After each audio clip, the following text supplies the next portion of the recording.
And now let's turn to Tammy Lusby Mitchell, who's an incumbent member of the council. Would you also take a minute to introduce yourself and address our initial question? Well, thank you again for having me tonight. I appreciate that. I'm Tammy Lusby Mitchell, and I'm currently finishing my first term on the Georgetown City Council.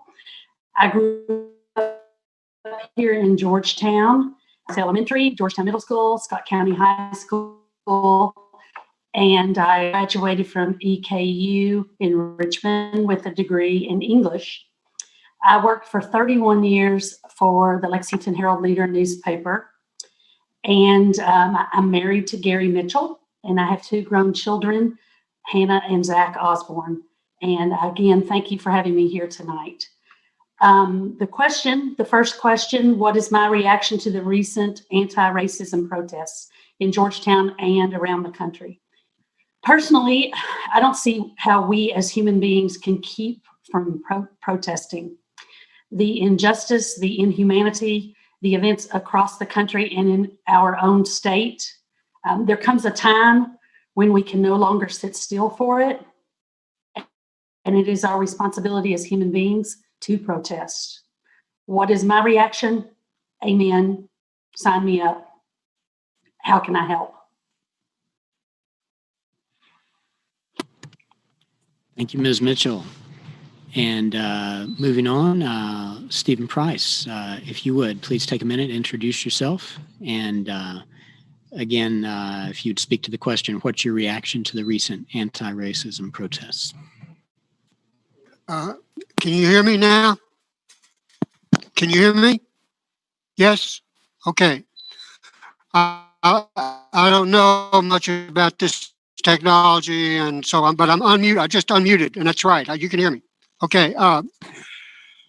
My name is Stephen Douglas Price.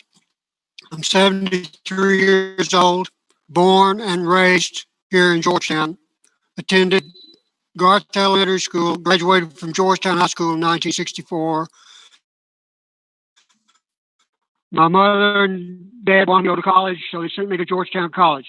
I lived at home most of the time and graduated from there in 68 with an honors degree in English.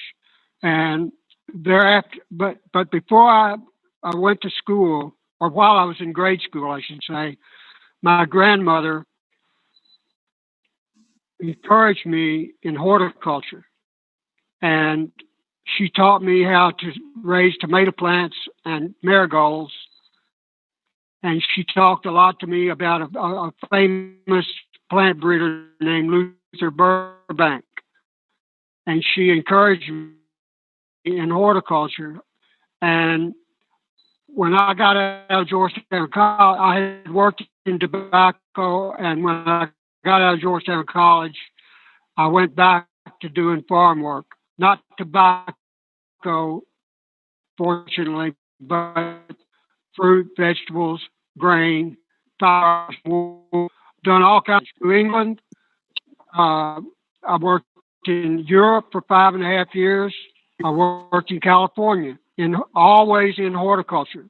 And when I learned a lot about how people raise subsistence crops other than tobacco through all this horticulture work. I came back to Georgetown in 1990, bought land with the intention of raising crops.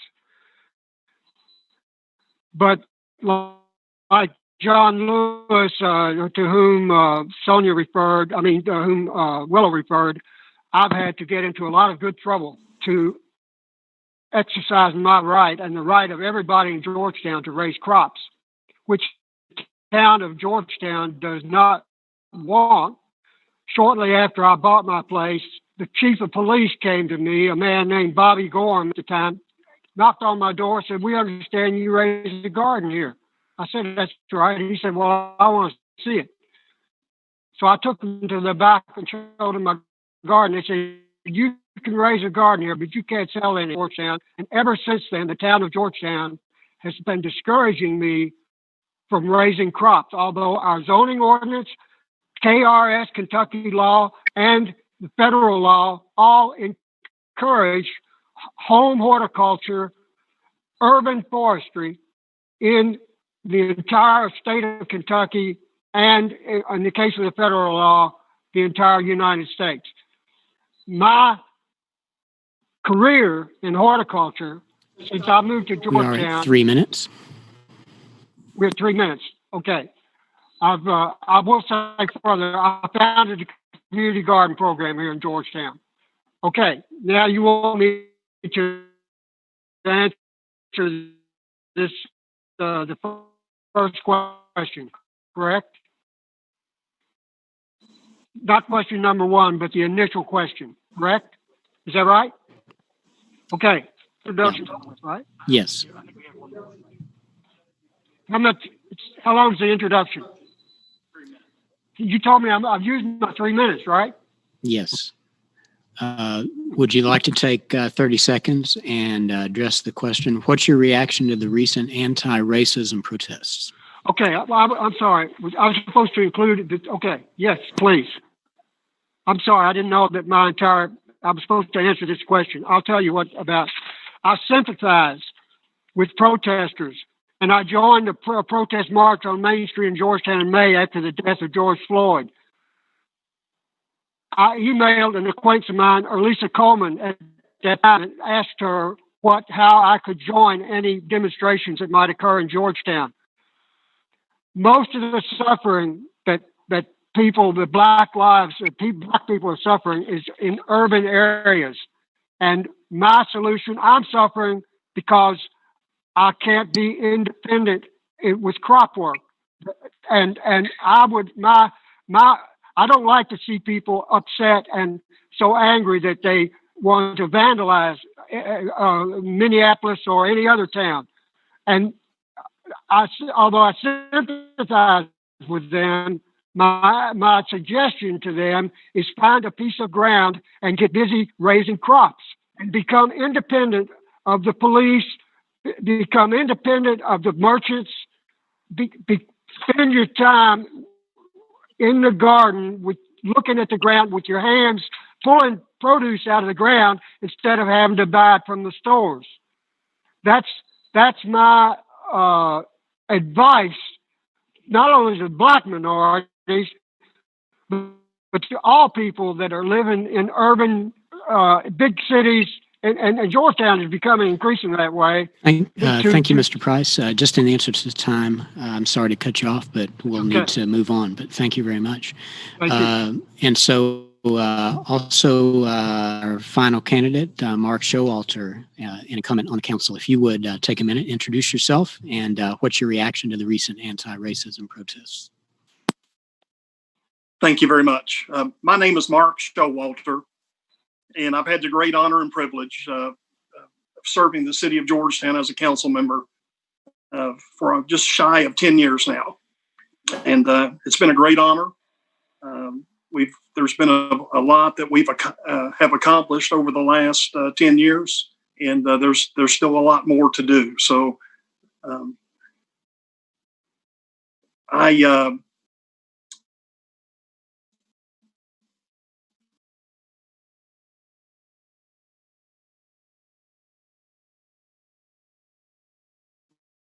just lost my train of thought. I'm sorry.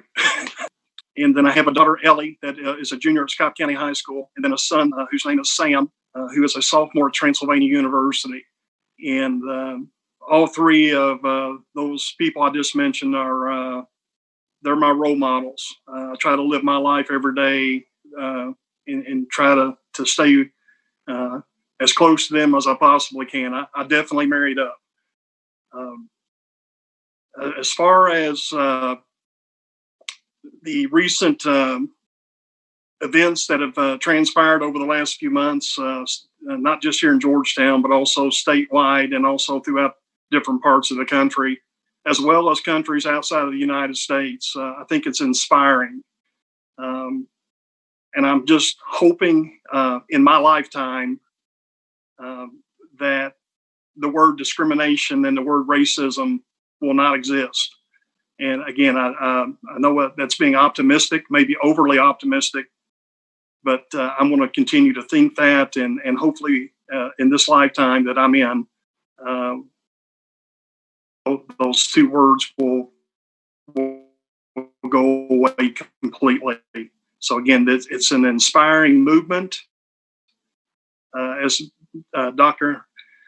I think if you're going to get in trouble, to be in good trouble, that's a good place to be. And as long as they're peaceful protests, I think that's good trouble. And I applaud that. Thank you.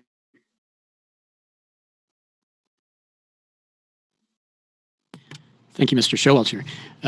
This is a new venture for Common Unity, and certainly also trying to navigate this on Zoom and Facebook Live presents additional challenges. And so I've been told that unfortunately our first two responses from Ms. Brent and Ms. Hambrick, the audio was not picking up. So I would like to give each of you an opportunity, if you would like to go back over your brief introduction and your response to that initial question. We can take a couple of minutes to please do that if you'd like. Ms. Brent? Hello again. Let me start with saying my name is Sonja Wilkins Brent, and I am a lifelong resident of Georgetown, Kentucky. I've been married to my husband, Tracy Brent, for 30 years. We have 3 children and 4 grandchildren. I'm a member of the Georgetown Wesley United Methodist Church, where I've served in many roles throughout my life. I'm currently employed by the Scott County Attorney's Office, and I've worked there for the past 16 and a half years. The one thing I said earlier is that I want people to know about me is I truly care about people. I care about my community. My parents raised me to treat everyone with respect, and I try to carry that through my life every day. This is totally out of my box right now, but like I said, if you can just remember one thing about me, is I truly care. And as far as the question,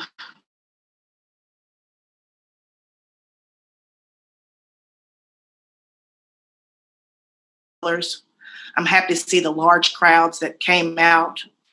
And for once in my life, to see that being a minority is actually not a bad thing. It's good because people are finally getting it. They're finally getting it.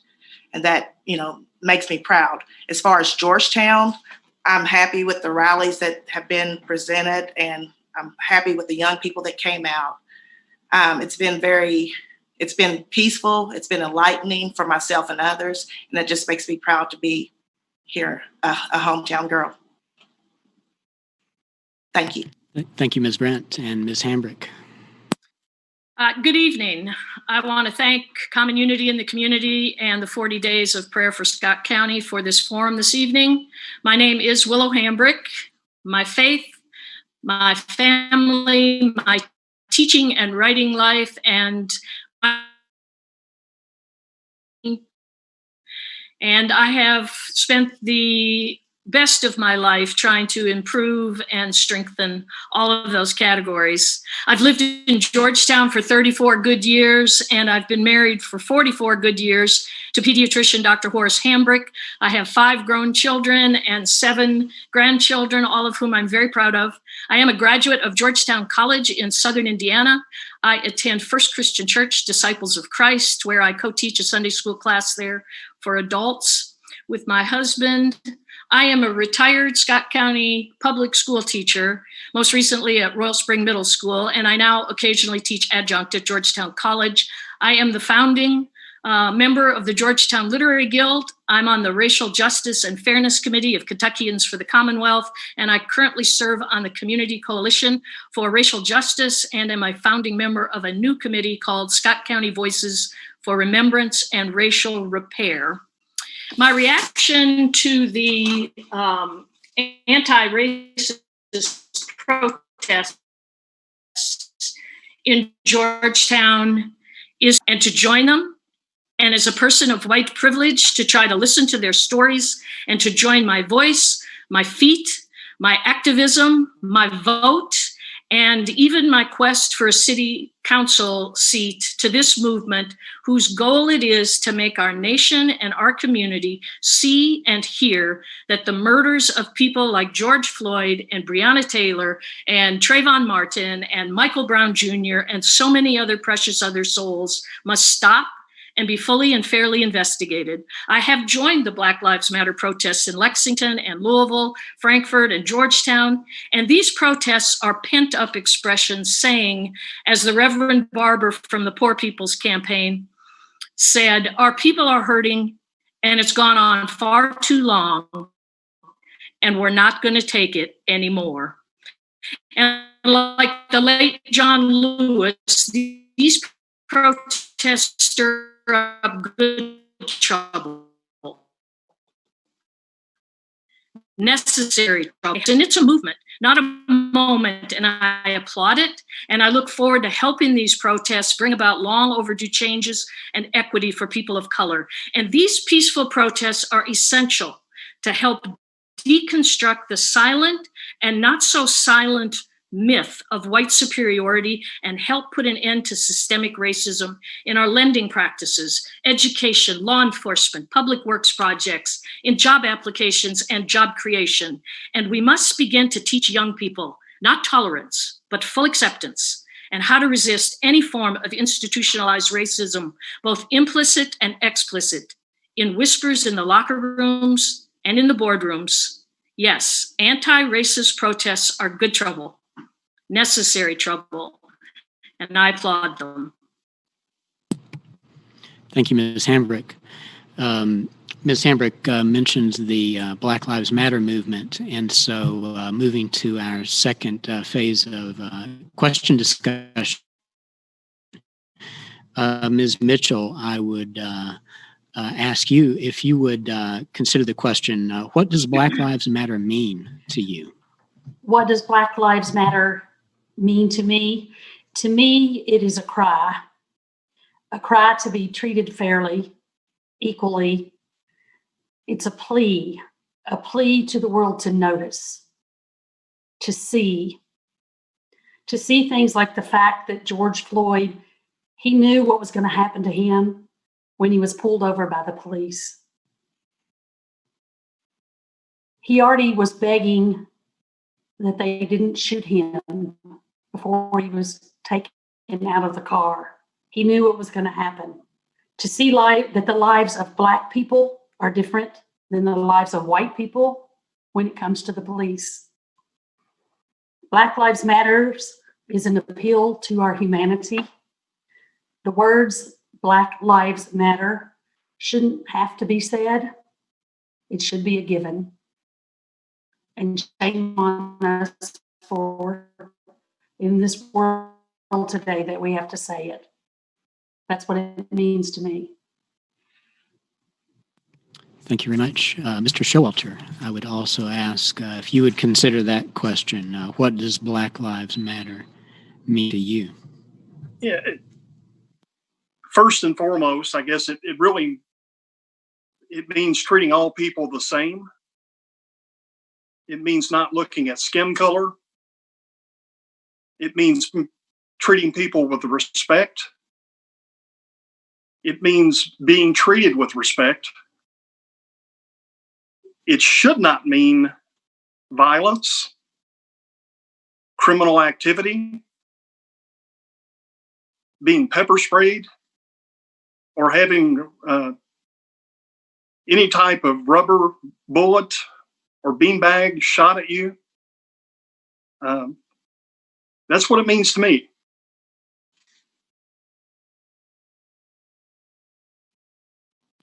Thanks, Mr. Showalter. So I'm hearing a lot of engagement with, and maybe even I might say excitement, gratitude about the recent protests, about the Black Lives Matter movement. I'm hearing mention of the importance of empathy that's being shown. Maybe turning the discussion a little bit more to the local level. Let me ask Ms. Brent, if you would take the question, what's the biggest barrier to racial equality here in Georgetown?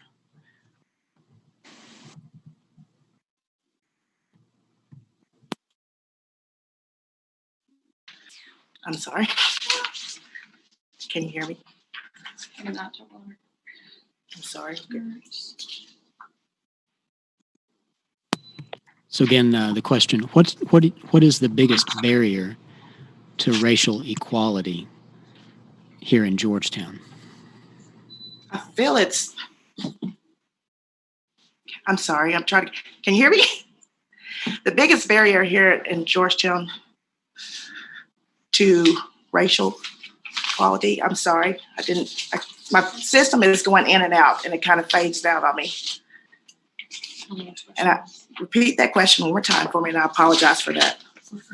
So again, the question, thinking about the local level, our local community, what is the biggest barrier to racial equality here in Georgetown?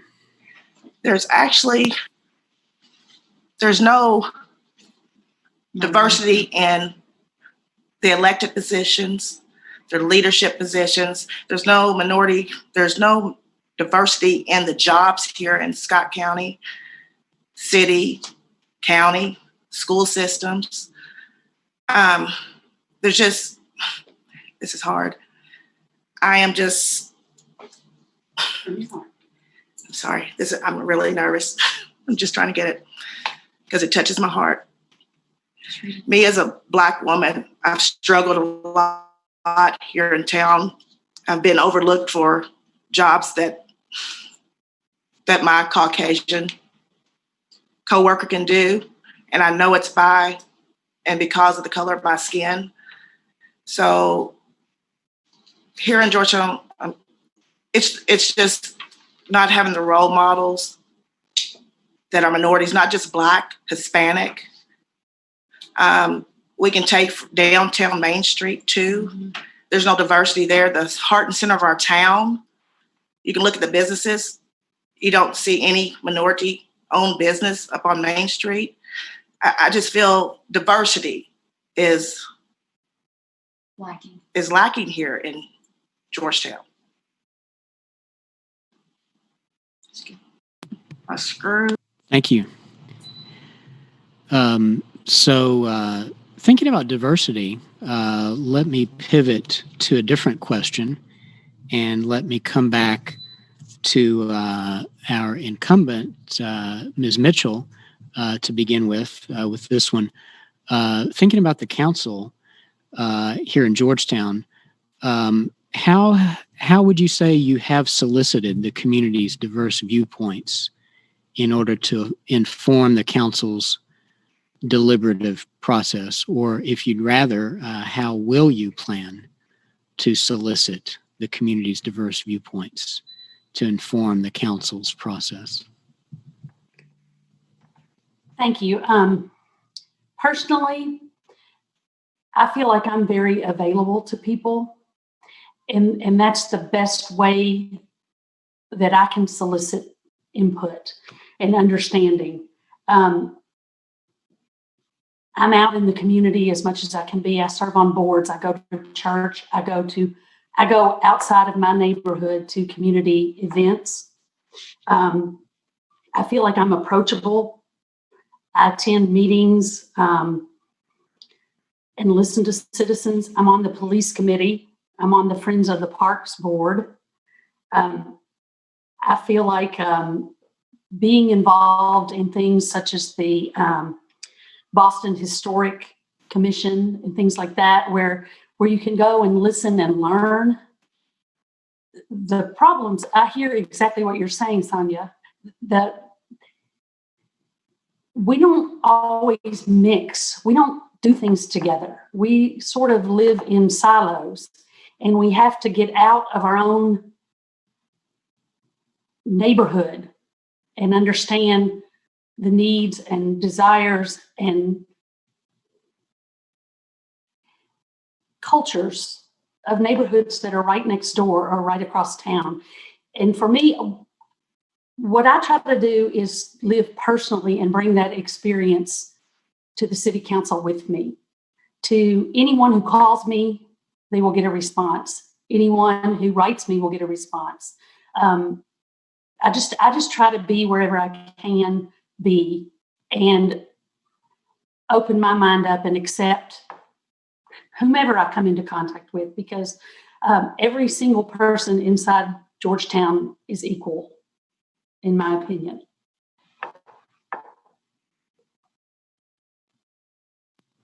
Thank you, Ms. Mitchell.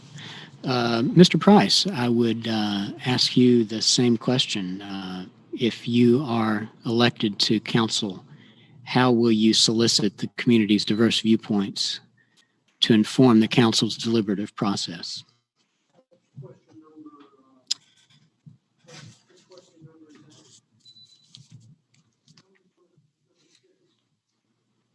That would be question number 6 on the original list, yes.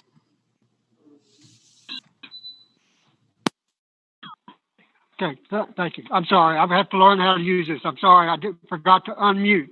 Can you hear me now? And can the candidates hear me? Okay. Answering question number 6. How will you solicit, or how have you solicited the community's diverse viewpoints to inform the council's deliberative process? I walk everywhere I go. I have not driven a motor vehicle since the year 2000. And by being on the streets of Georgetown, I can't help but experience the quality of life and in my opinion, what amounts to a degeneration of the quality of life in Georgetown due to ever increasing motor transport and pavement. And because I walk the streets, that's beside the point. Because I walk the streets, I'm aware of what's going on in Georgetown to an extent that someone's isolated in an automobile is not. I read the Georgetown Lexington newspapers and USA Today. I'm litigating constantly. I have been litigating constantly in Scott Circuit Court, Scott District Court, Kentucky Court of Appeals, and even I actually still have one action pending in the U.S. Supreme Court in defense of horticulture and urban forestry here in Georgetown. And by being in court all the time, I'm constantly facing all kinds of public issues, those that I bring to court, plus those that I witness there while I'm in court. Other people bring their issues. I litigate constantly, but rather than accept and promote all of the diverse interests which I witness, many of which are not healthy, including motor transport, I would try to direct public interest toward home and neighborhood horticulture. Right, and I'll tell you, there used to be a community garden right outside the window here at Ed Davis Center. And that was an outgrowth of the community garden, the Georgetown Community Garden Project that I founded. I worked for a man in New England named Elliot Coleman, a famous gardener. He said, the answer to all the world's problems are in your own backyard. And although people in Georgetown have diverse interests, drinking bourbon whiskey, driving motor cars, shooting pool, playing cards,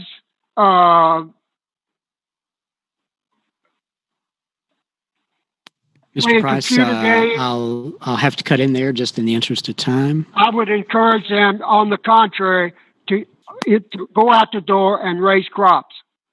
Thank you. Thank you, Mr. Price. Ms. Hambrick, would you also take that question? If you're elected to the council this fall, how would you solicit the community's diverse viewpoints to inform the council's deliberative process? I think as a teacher, I learned much about diversity. You don't get to choose the students who sit in your classroom. You get all students. And the parents are sending the best students of their hearts and minds, and they come with all different backgrounds and religions and ethnicities and sexual orientations. And and income levels. And I use the family resource centers and counselors to help students who are immigrants or disabled or hungry or bullied or overlooked. And I will continue to make it a goal as a city council member to listen and to learn and to be in gatherings where diverse people are in attendance. And I will try to solicit in many of the same ways I did when I was trying to get a fairness ordinance passed. We used questionnaires, we had city picnics, we asked questions, we sought out diverse opinions. We did our data-driven homework and presented issues in a respectful way to the council. And I will make my contact information readily available. And I'll do what I did when I was teaching. I made it a goal to get back with my students and my parents within 24 hours. And I'll offer Zoom forums like this. I think this is one of the benefits that we've got out of the pandemic. And I'll continue this process of listening, learning, and educating, because hard deliberation and respectful dialogue does not intimidate me. It enriches my core and it expands and refines my opinions. I learned a long time ago that none of us has a corner on Revelation. We need each other's perspectives, and I intend to seek out those perspectives and enact them during our policy deliberations on the council. And I'll never forget that my voice is supposed to be a representative voice that reflects the will of a diverse constituency, including people of color and people who may see the world very differently from me. I will always listen, and I will be ready to learn. Thank you, Ms. Hambrick. Next question, I'd like to present that in just a little bit different way rather than direct it at a particular council candidate. I'll ask if anyone would like to volunteer to share. Have you personally been involved in racial justice work? And if so, how? Would any candidate like to step up and speak to that question? I'll volunteer.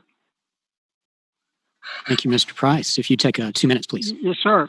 As I said earlier, I marched in May after the death of George Floyd. I marched with black demonstrators, and not all, there were a lot of white people there too, but we were marching in support of Black Lives Matter. That was in May of this year. I happened to live in Washington, D.C. at one time. I attended rallies where Martin Luther King spoke. And fortunately, I guess you could say, I worked in Atlanta one summer. I got on an elevator, and onto the elevator walked Martin Luther King. I said, "Are you Dr. King?" He said, "Yes, I am." I shook his hand. I said, "I'm pleased to meet you." And ever since then, I have sympathized with the black minority, and I have a lot of black friends. One of my heroes in life was a man that lived right over here on Main Avenue, a man named George Lewis. Black man, he walked everywhere he went. And I looked up to him because he was able to make a living without driving. I worked at Walmart in the early 1990s. George walked out there and bought blackberry plants for me. I worked in the lawn and garden department. And I don't have a lot of time to watch the NBA, but I'm sure that we all look up to the NBA, to the Harlem Globetrotters, and I try to lead my black friends into horticulture and urban forestry and to be stars like LeBron James but not in basketball, but in urban horticulture. So that the white spectators can look at the black athletes and watch them raise crops just like they can watch them play basketball. And if you ask me, it makes more sense to raise crops here in Georgetown than I mean, nothing wrong with basketball, but you can't eat a basketball. Somebody's got to raise crops. And because I walk everywhere. I often walk through Ed Davis Park on my way. 2 minutes. Time up. Time's up. Yes, sir. Yes, sir. I have a lot of friends here in Day Park. I walk through all the time, see them and say hello, stop and talk to them. Thank you, Mr. Price. Would anyone else, Ms. Hambrick, would you like to speak to that? how have I personally involved in racial justice work? I have a lot left to learn in the area of racial justice as a person of white privilege, but I have learned that those who are closest to the problems are closest to the solution. And so when it comes to racial justice work, I've tried to lean close and listen and learn from minority populations and people of color, because they know the deep needs of their community and they often have the best solutions better than I do. So we need to begin to put them in the seat at the table and to listen to their solutions and to listen to their ideas. I've also participated in the Martin Luther King Day activities for decades. I've joined the Black Lives Movement. I've attended marches and forums for the Poor People's Campaign. And I've listened to the Reverend William Barber offer ways to make our towns safe and productive environments for poor people, including poor people of color, who disproportionately right now languish under the pandemic and under the effects perhaps of poor nutrition or healthcare or housing or more pollution. Twice this year, I've led discussions on the excellent book, White Fragility, and I've had over 75 of our citizens in Georgetown enter into those discussions and become aware of white privilege and ways to become anti-racist. I'm on the education subcommittee of the Community Coalition for Racial Justice, and we're looking for ways to look at our history curriculum in our schools to make sure that minorities are studied in more ways than just during Black History Month. We need to have words added to our history book like white supremacy and Emmett Till and the Voter Rights Act and why it's been repealed, the Ferguson riots, redlining, the Tulsa massacre, and the history behind decades and decades of mass incarceration. They should become part of the education of our young. And we need to look at our schools and make sure that they interview and hire people of color, at least in numbers proportionate to the number of the diverse population in our schools. I'm also on the Racial Justice and Fairness Committees of Kentuckians for the Commonwealth and the Scott County Voice for Remembrance and Racial Repair. And in that committee, we try to acknowledge and repair racial justice through relationship building and truth-telling. Thank you, Ms. Hambrick. Would anyone else like to speak to that question? Ms. Brown? Yes, mine is short and sweet, but I just want to say that I am a member of the local Georgetown chapter of the NAACP, and that's an organization that fights for the rights of all minorities, to ensure the equality for all people. And we really need a lot more people here in Georgetown to come out and join us. But that's my answer for that question, the local chapter of the NAACP. Thank you, Ms. Brent. Would May anyone I else like to speak? as well? Ms. Mitchell, please. Yes. I did march in May in the Black Lives Matter march here in Georgetown. And I do attend meetings of Boston Heritage to try to learn more. And as Willow said, it's about learning, it's about listening, it's about asking for solutions from the people who are closest to the problem. To me, if one voice isn't heard, then no voices are heard. Everyone is equal. I am proud to say that I was one of the sponsors who helped to get the fairness ordinance passed about this time last year. I feel like every single citizen of Georgetown, whether they agree or disagree with what I believe or not, has an equal voice. And I enjoy serving on the city council so that I can present that to the council.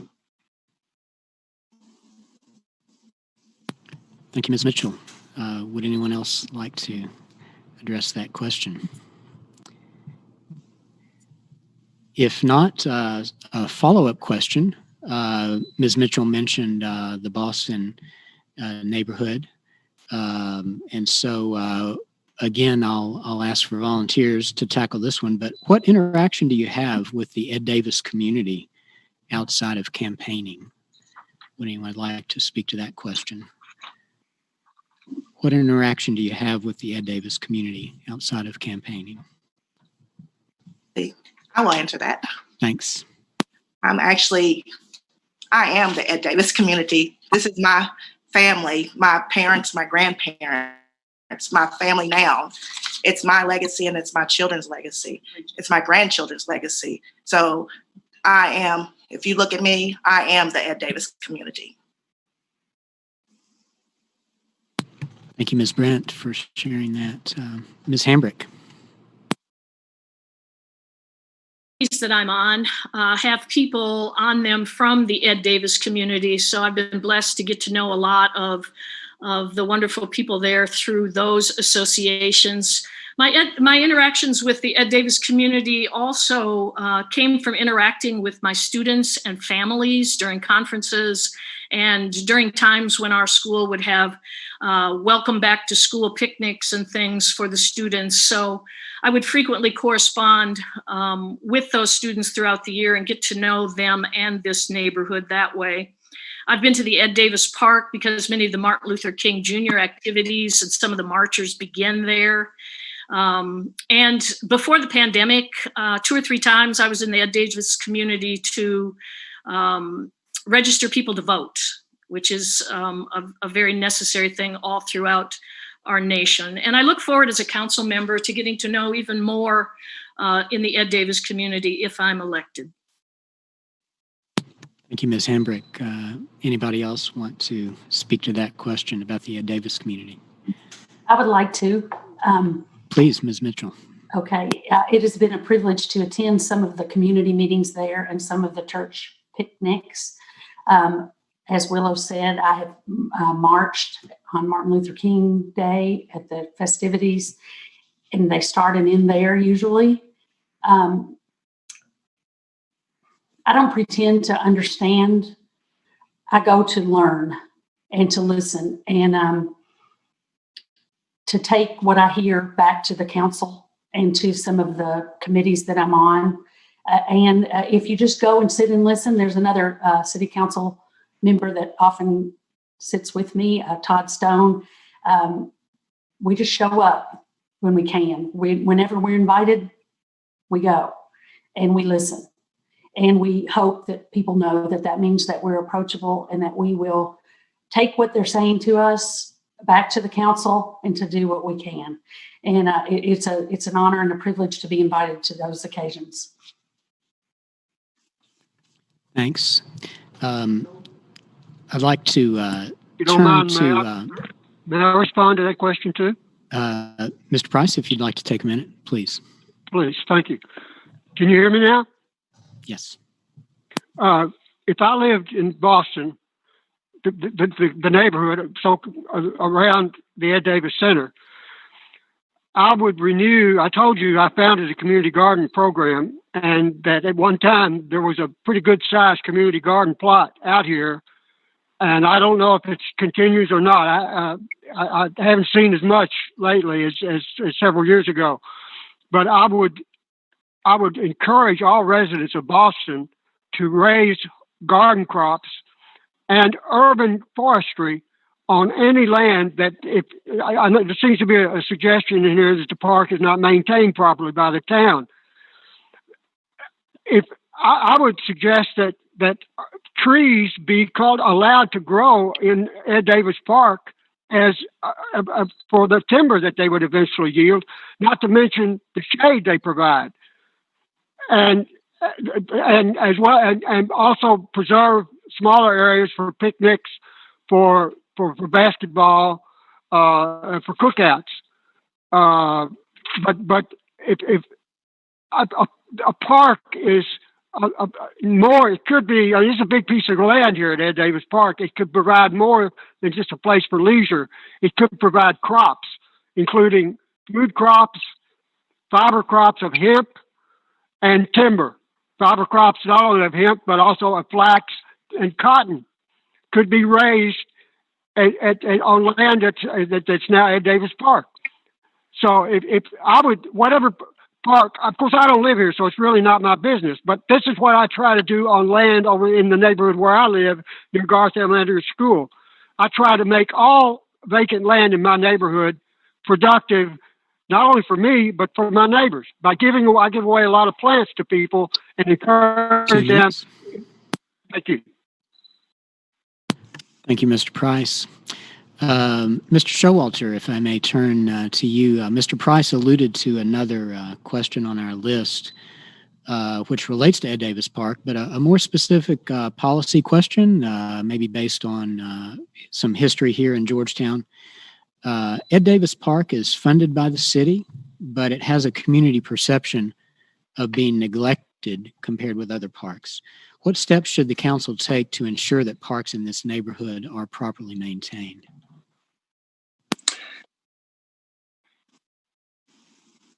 Yeah, it's unfortunate that that perception is out there, but it is. And just wanted to give some quick facts, if I could. Just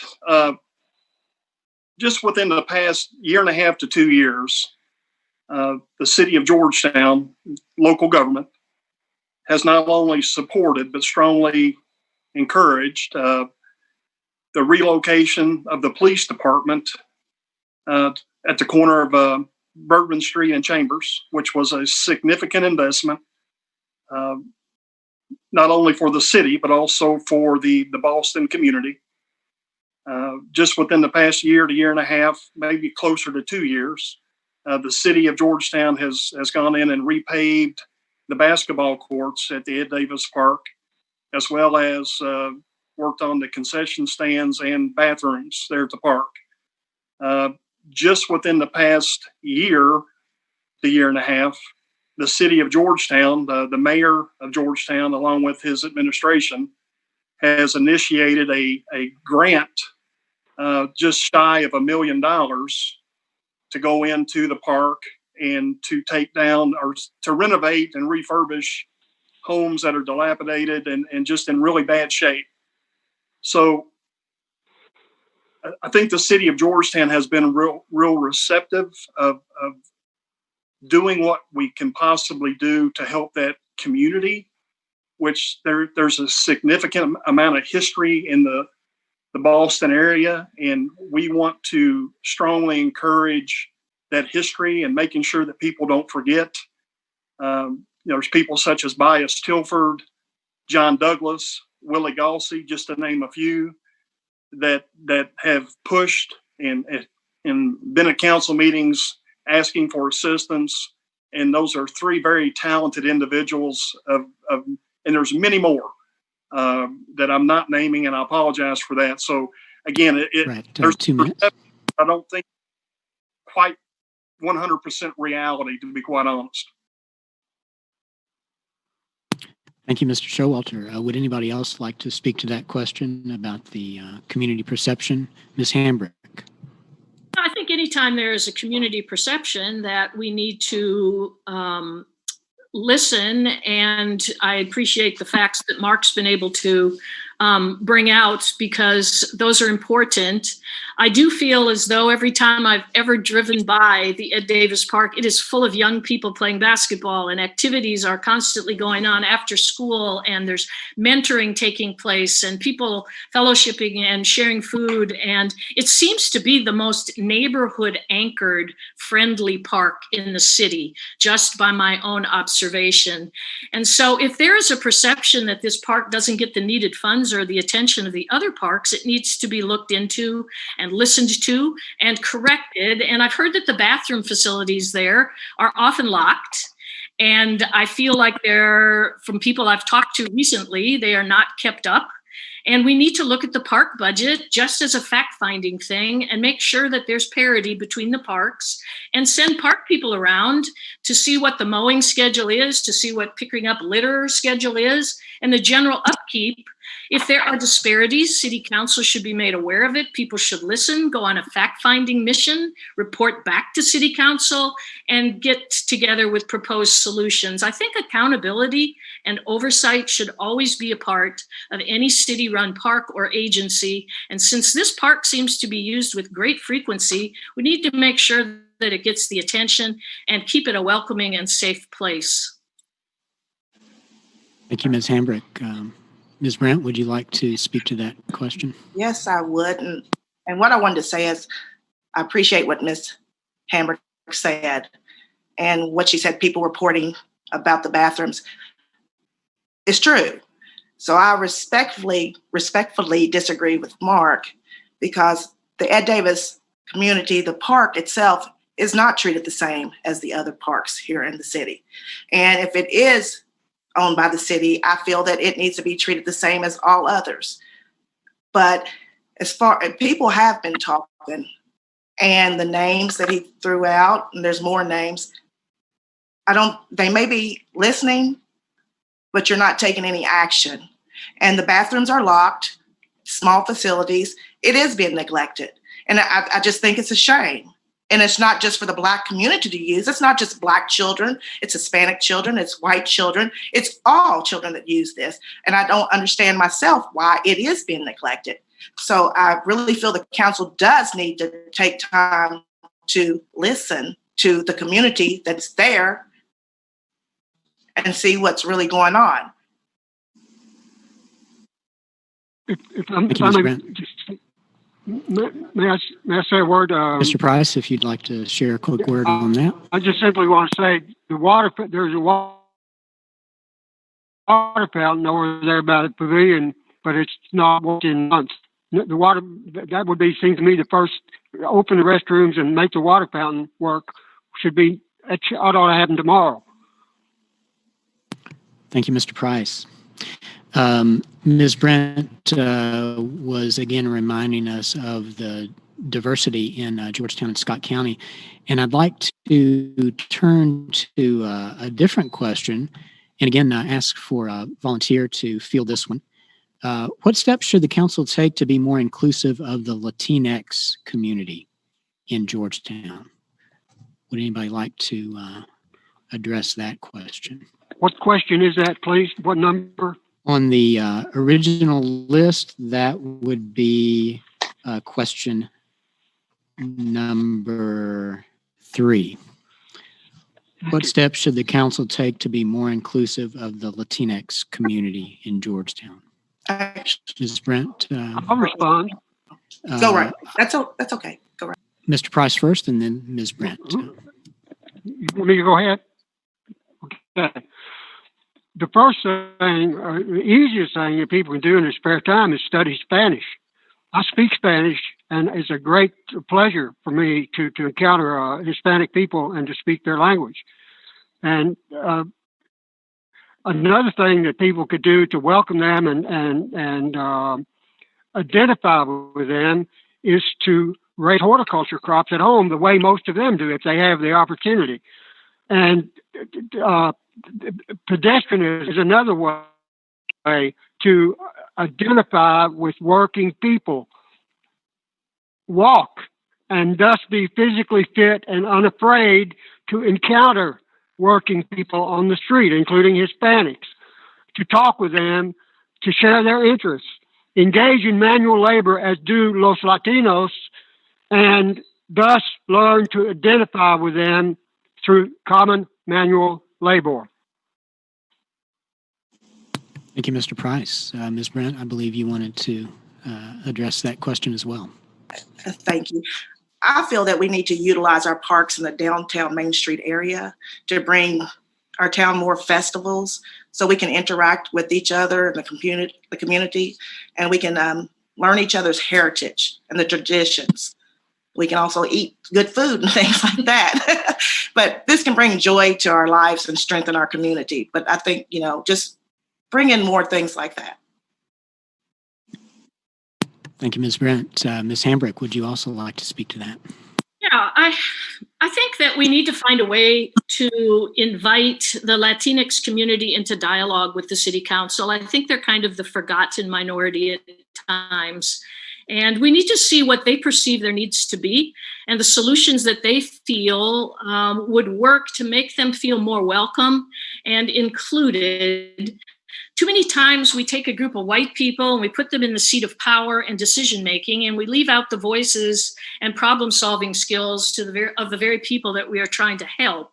So we need to find a way to sit down at the table, find out what the housing, educational, health needs, job needs are, and let them know about the Gathering Place, the Amen House, Elizabeth Village, Transform Scott County, the free medical clinic that has translators and meets once a month, The G-Tran bus schedule should be in Spanish, and it should be free. We should set up for people in need. We should set up free city Wi-Fi hotspots so that we could allow people who don't have Wi-Fi at home to be able to use this. And we should begin to list. I went on the city webpage for Georgetown and the city council. It's all in English. We need to become more bilingual. 5 to 7% of our population, and that's probably a low number, is Latinx. And so we need to be a safe haven for all of our citizens, advocate for social services to be offered without immigration status being given. Oftentimes, people are afraid to become visible because they're afraid that they will be asked questions, that they are fearful they will be judged by, and if they give the answers. And we should let our school resource centers know that the city wants to partner with them because they have ways of reaching the students and the children in the Latinx community who have a great many needs. I know that because of teaching many of them. Thank you, Ms. Hambrick. Would anyone else like to speak to that question? I would like to say that we've got a long way to go in this area, no question. And I agree that sometimes it may seem like that's a forgotten minority. I did want to say that there's a group called the Immigrant Initiative that worked closely with our city. And what they did was they helped us to gather information so that we could apply for a low interest grant that we were able to get because of the help, because we worked together on that. And what this grant was used for was to finally work on the South Sewer Line, which is the sewer line that's been in trouble for years and years. And there's no way that we would have gotten all that done had we not worked together. And that is a sewer line and an area of service that is utilized by a large number of Latinos. What it did, it's not everything that we can do by any means, but it was a start. And what it allowed us to do was to have a relationship together and to have an outcome that affected the lives of people. And so moving forward, there's the starting point, but there's a lot of work to be done, no question. Thank you, Ms. Mitchell. Another question that relates to a community perhaps without a voice, and I'll again ask if anybody would like to volunteer to speak to this one. What will you propose to the council to address the growing homeless population in Georgetown? Would anyone like to speak to that question? I would. Please. Mr. Price, please. Yeah, just a moment. That's question number. What number was that? If you don't, let's see. That's question number 5 on the original number list. 5. Thank you. Yeah. Okay. Here, I've written down a response, and I have already pleaded for years. In fact, there was a house right out the window here near Ed Davis Center. I think I could see where they tore it down about 10 years ago. I think I can see the site right now. I pleaded with the town to not make them tear the house down, but the town went right on with their code enforcement condemnation of the house and forced the people to demolish it. All over Boston, I mentioned George Lewis a while ago, my black hero. His house is demolished. Next door, Tony McIntyre owned a house. It was damaged by fire. They made him demolish it. Mayor Varney threatened to demolish my house in 2014. That was a political stunt on his part. They were demolishing houses all over Georgetown. Just most recently, right in my neighborhood, at the corner of West College Street and South Broadway, East College Street and South Broadway, demolished a house there. And obviously, the code enforcement people are relying on a rule book, the so-called International Property Maintenance Code, that was drafted by a bunch of Washington, D.C. bureaucrats who live in Alexandria, Virginia. And they have the town has bought this so-called property maintenance code. They say that everybody in Georgetown has to live like the high-paid office workers of Alexandria, Virginia, commuters who commute to work in an office and who do nothing at home except have expensive homes to live in. And they say everybody in Georgetown has to live the same way. And that's so if someone doesn't want to live that way or someone can't afford to live that way, they condemn the house, and pretty soon the house is demolished. We're at 2 minutes. Is that the end of my time? Yes, sir. Thank you, Mr. Price. Would anyone else like to address the question? What will you propose to the council to address the growing homeless population in Georgetown? May I, sir? Yes, please, Ms. Mitchell. Okay. I just want to say that we do, currently the city council gives funding to such places as Elizabeth's Village, the Gathering Place, the Amen House, and so forth.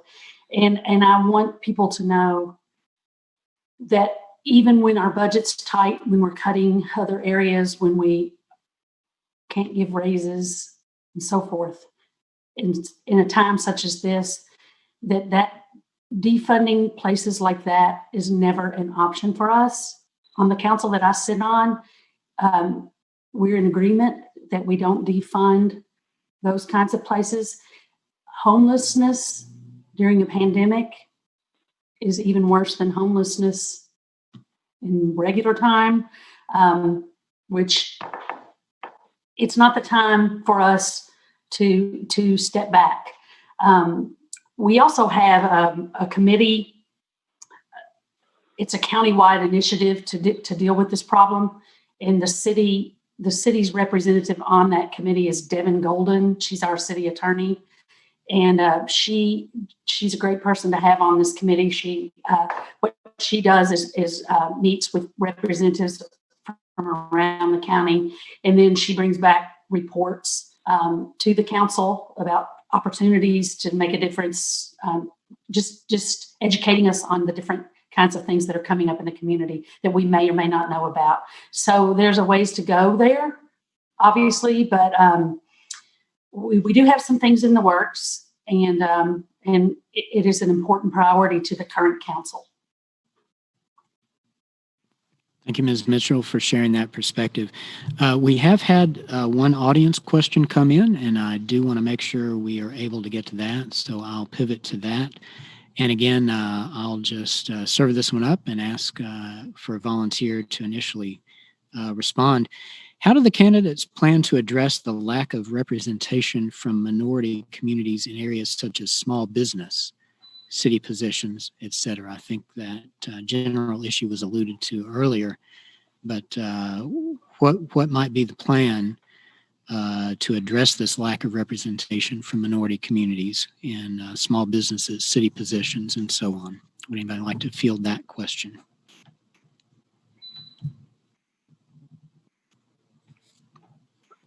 I will, if you don't mind. Mr. Price, please. You may know, in regard to black businesses, there is now on South Broadway between East College Street and Main Street, there is a black run, a black lady runs a little window, out the window, sells ice cream and cake and I don't know what else she sells out the window there. And then just about 100 yards north of there, several young black men run what you call a head shop. And I don't have much interest in a head shop, but they're pretty decent men, and I've dealt with them. I've given them tomato plants, and maybe I could make gardeners out of them, and then they could. I would say to the black community, the same as I say to the white people, raise crops and barter, leave money alone. We don't need enterprise. Enterprise means entrepreneur, take between. Well, who wants to take between when you can have it at home and in your own neighborhood if you want to raise crops? That's the business that everybody should be in. Home horticulture to begin with, and then neighborhood horticulture. And if you get big enough, then but don't even plant. They don't go beyond walking distance. Pedestrianism and Thank you, horticulture. Mr. Price. Would anybody else care to take this question as well? How do candidates plan to address the lack of representation from minority communities in small businesses, city positions, and so on?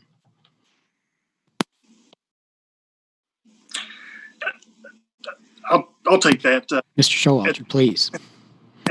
At the present time, there's 8 city council members serving the city of Georgetown. And if my memory is correct, I believe there's 4 members that also are small business owners. So it's not that I think we've got a mix of males and females. It's not perfect. We've got to continue to encourage not only people to get out to vote, but we also have to encourage people to get out and run for elective office, whether it's city council, whether it's the school board, whether it's in Scott County government. We have to do a better job of encouraging participation. And as big as Georgetown is, it's really surprising to me that we only have 15 candidates running for Georgetown City Council. That's a little surprising, but unfortunately, that is what it is right now. We can't change that for this upcoming election. Hopefully, we can change that 2 years down the road for the next Georgetown City Council race. And as far as a better representation within city government, we also have to do a better job of going out and attracting not only new talent, but also a diversity of talent. So our job is not done. We've got work to do, and I'm confident that we can get there. And it goes back. I know Mrs. Hambrick has stated this several times tonight, and I hate to steal her thunder, but again, this life is a lot about listening more and talking less. And if we can do that, hopefully not only can we solve some of the issues we talked about tonight, but we can also, work on and ultimately get a better, more diverse field working in participating in local government. Thank you, Mr. Showalter. With my eye on the clock, we are nearing the end of our forum, and so we will need to bring our discussions of the questions to a close at this point. I would like to again thank our audience, our participating council candidates. Thank you all for taking time out of your busy schedules and sharing your vision with us this evening. It matters. And thanks also to the Georgetown Scott County Parks and Recreation Department and to the many members of Common Unity in the community who helped make this event possible. A number of you have alluded to the late longtime U.S. Congressional Representative John Lewis, whom we lost just this summer. John Lewis said a few years ago that the right to vote is precious, almost sacred. It's the most powerful nonviolent tool or instrument in a democratic society. We must use it. And y'all have reminded us as well that our political engagement goes beyond voting. And so thank you again for helping to enlighten us as we engage here in Georgetown, Scott County. Good night, everybody. Thanks again. Take care and stay safe. Thank you.